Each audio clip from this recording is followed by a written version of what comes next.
The deck is shuffled up and split between 4 spectators. Each spectator then memorizes a card and the deck is thrown back together. And after that, you're able to locate each one of the spectator's cards. Even if you have issues memorizing one card, you'll be able to memorize all 4. Boy, get ready. Alright, yo, so check this out. For those of you who are curious, today I'm using the Dune playing cards by Theory 11. There's something about like a charcoal gray and gold that I just love. I think it looks so nice on a deck of cards. We'll start by giving the deck a quick little shuffle, a couple of cuts like this as well. And now we need to split up the deck into 4 piles for 4 spectators. Now, they don't have to be split evenly, dealing one at a time. You can even mess up the order like this. You can deal a couple on one, skip, deal some on the other, come back, whatever you want to do. You can reverse the order like this. They don't even have to be even, so you can put 3 in one pile, reverse 4, put them on one pile, put 5 here, whatever floats your boat. You can really go crazy. Now, we have 4 piles and we have 4 spectators. So each one of the 4 spectators can select whatever pile they want, and to make things easy, they need to select a card from each pile. Let's just take the top card of each pile and have each one of the spectators remember these cards. So go ahead, take a look and memorize these cards. All right. Let's say you have them memorized, I'll even put them on the screen so it's easier for you. They can be returned back in any order, and the packets can be put back together in any order. The cards could even be cut, the cards could be mixed up, and it's insane how well it's gonna work. Just check this out. Are you ready for this? I'm gonna put out the cards like this. And now we have to try to find the cards. This is probably the most difficult part, so I'm gonna try to see what I can get. I have a feeling I'm getting inclined towards a few cards here. So first card I'm going to take is actually this Joker of the Sandworm. Boom. First card. Second card I want to say here, the 4 of Diamonds. Next card. Ace of Hearts is the next card, but now this last one is a bit tricky. As the cards kind of slim down, it's hard to find the last. Oh. No. Oh, right here. The last one is the Queen of Diamonds as Zendaya. Let's go. Boom. What up, crew? It is Magic Monday, and this is your place to learn Magic, master your performance, and captivate audiences. The effect we're looking at today is known as Impossible Pickup by Temple Patent, and it relies on a basic technique that truly makes it easy for anyone to do. Now get ready to share this effect with all your friends, grab your favorite deck, and let's do it. Here we go. Like I was saying, this trick is actually something that anyone can do. So to start off, all you need is a deck of playing cards and a soul, all right?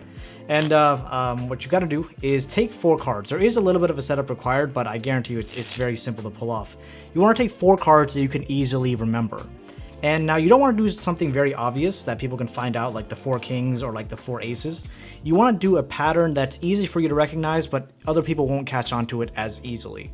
So I like to find, I found a pretty easy, simple middle ground. I took the Ace of Clubs, 3 of Clubs, 5 of Clubs, and 7 of Clubs. And whatever pattern of cards you take, you have to memorize these 4 cards and put them on top in any order, on top of the deck in any order.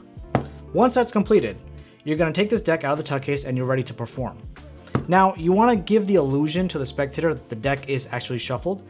So what you can do is you can split up the deck. I like to riffle shuffle. And as you're riffling the cards together, maintain these 4 cards on top of the deck. And then you can push the cards together. You can do this multiple times, right? You can even do the bridge if you're comfortable doing the bridge. Whatever kind of shuffle you do, you want to make sure those 4 cards stay on top.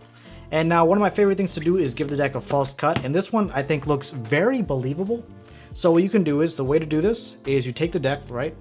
You swing cut over 1/3 of the deck into your hand. You swing cut over half of the remaining deck. But as you do that, get a pinky break under this cut here. So now you have these, and then this last packet goes on the bottom. And you just take the other packets, put them on top like this. So up to speed, it looks very believable, but the entire deck is kept in its original order. And we have our 4 cards, of course, on top. Wild stuff. So let's say you've done that, given the deck a false shuffle, false cuts, whatever it is. And now you're ready to actually perform.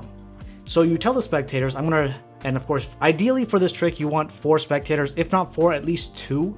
Because it's, again, like I mentioned, it's very difficult for one person to memorize 4 cards. So let's say we have 4 spectators. And you say, I'm going to deal 1 card, or I'm going to deal 4 piles to each of you. And so first thing you do is the first round you deal by yourself. And this way, that guarantees your key cards are all going to go on the bottom of the packets.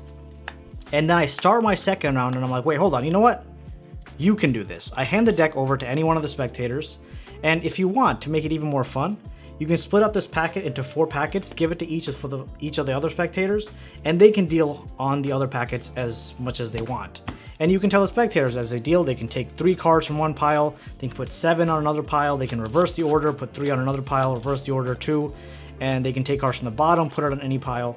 And you really just want to make this as interactive as possible and as fun for them to give them some level of control. You know, you want them to have control, but not really. It's all fake, right? So once this is done, you can have them truly select any card in the packet, obviously aside from the bottom one. But I think the easiest way to do this is just to have them take a look at the top card.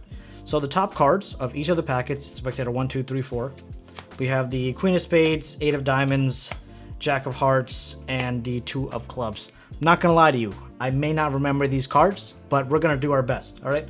So we have these 4 cards, and now you can tell them to return them back onto any packet. So let's say this one here, this one here, this one here, and this one here. And now this is the best part because they set this up themselves. You say put these packets back in any order, and as soon as they put them back in whatever order they want, all of them are next to a key card except this top one. So you have them give the deck one more cut, or if they want to give the deck multiple cuts, that's fine as well. And now, if you take a look, our key cards, remember, were the Ace, 3, 5, and 7 of the clubs. So if you take a look, let's start all the way on the bottom here. We're looking for, let me do it this way. Spread these cards out, or maybe this is a bit difficult to see on camera. Can't make up my mind. Let's bring it up here. So let's say we're starting from the front now, right? We're going ahead, taking a look, and we find 7 of Clubs. All right, that's the first thing we find. We see, okay, we know one card is 8 of Diamonds. You can reveal that. The next card we're taking a look at is, again, 5, 3, or an Ace of Clubs. So we're looking, oh, look at that, 5 of Clubs. Oh, 2 of Clubs was the selected card. That was another one. Looking, and I definitely missed it because I'm stupid. What else? Ace of Clubs. Boom, look at that. Jack of Hearts. That was one of their selected cards. And the last one, what was the last one? It was the 3. Did I miss a 3? And the last one right there, Queen of Spades. Boom, oh my God. Would you look at that? All 4 cards were found through magic. On a bit more of a serious performance note, you want to make sure that you just don't pull out the cards and say, there it is, because that's going to seem very boring. You want to make an entire, show out of this, right? If you're doing this one trick, you want to make a whole show out of it. So you can, for example, grab someone's hand, have them hover over the cards like this. You can say, I'm trying to do some level of mind reading. You can start eliminating cards from the pile until you have a couple left. And you can really just, have some fun with your spectator, experiment around, see what works best for you.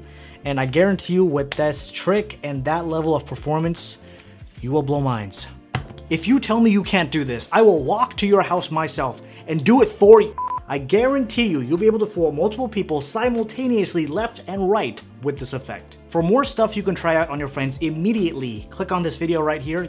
You know you want to. Come on. A huge thank you to all my Patreon producers, and thank you, love you, see you soon.